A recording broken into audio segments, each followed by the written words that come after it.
per ora sto qui in compagnia degli speciali conduttori di questa serata, nonché i miei soci collaboratori di Street News. Sono ancora più emozionato del solito.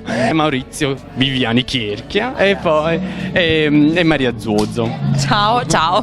Va bene ragazzi, allora voi non è la prima volta che conducete un qualcosa assieme, un evento di Street News assieme, quindi come collaborare l'uno con l'altro? Ma per me è una esperienza tutta da vivere e condividere, perché Maria comunque ha grandi potenzialità. Io ormai ho un po' più di anni alle spalle e quindi mi diverto, però sempre come se fosse la prima volta.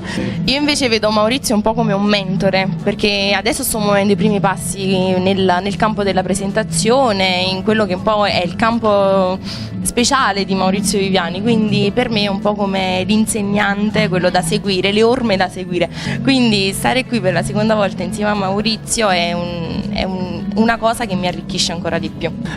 Quali sono i punti di forza di questo format che è nato l'anno scorso e che con grande successo e con grande volontà da partecipazione da parte nostra e tutta la redazione è stata rinnovata per quest'anno?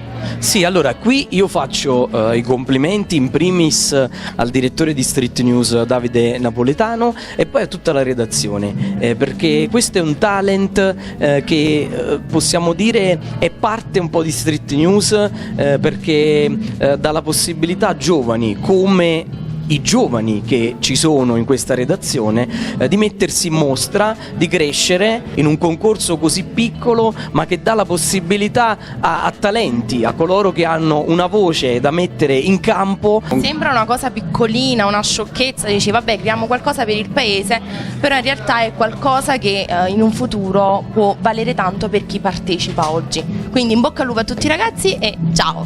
E allora io dico in culo alla balena. Bellissima questa. Grazie ragazzi, in bocca al lupo e buon lavoro a voi. Ciao.